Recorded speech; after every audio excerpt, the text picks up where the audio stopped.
এক দরবেশের যখনই ক্ষুধা লাগতো খাবার আপনি আপনি তার সামনে চলে আসতো। তিনি শুকরিয়া আদায় করে খেয়ে নিতেন আর বাকি দিন আল্লাহর ইবাদত করতেন। একদিন সকালে যখন তিনি জাগলেন খেয়াল করলেন আজ কোনো খাবার আসেনি। মনে মনে ভাবলেন হয়তো কিছুক্ষণ পর চলে আসবে। তিনি অপেক্ষা করতে থাকলেন কিন্তু ক্ষুধা বাড়তে থাকলো, খাবার আসছিল না। শেষমেশ ওনার সবুর জবাব দিয়ে দিল। তিনি খাবারের তালাশে বের হয়ে পড়লেন। রাস্তায় এক ইয়াহুদির ঘর খুঁজে পেলেন আর আদবের সাথে তাকে বললেন, আমাকে কিছু খাবার দেওয়া যাবে?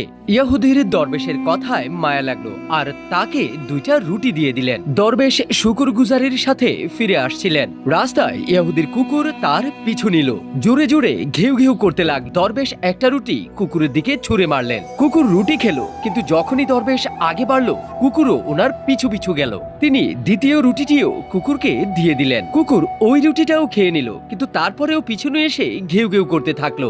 দরবেশ বললেন, হে বেশরম কুকুর, তোমার মালিকের ঘর থেকে আমি 2টা রুটি পেয়েছিলাম আর সেই 2টা আমি তোমাকেই খেতে দিয়েছি, আর তুমি আমার উপরেই ঘেউ ঘেউ করছো। কুকুর বলল, বেশরম আমি নই তুমি। আমার মালিক আমাকে ঠিকমতো খাবার দেয় না, তারপরেও আমি তার ঘর পাহারা দেই। তার ঘর ছেড়ে অন্য কোথাও খাবারের তালাশে যাই না। আর তুমি কেমন তোমার রবের বাফাদার, মাত্র একদিন খাবার না পেয়ে আরেকজনের দরজায় পৌঁছে গেছো। এটা শুনে দরবেশের দিল কেঁপে উঠল। যখন তিনি তার জায়গায় পৌঁছালেন ওনার খাবার সেখানেই রোজকারের মতো রাখা আছে।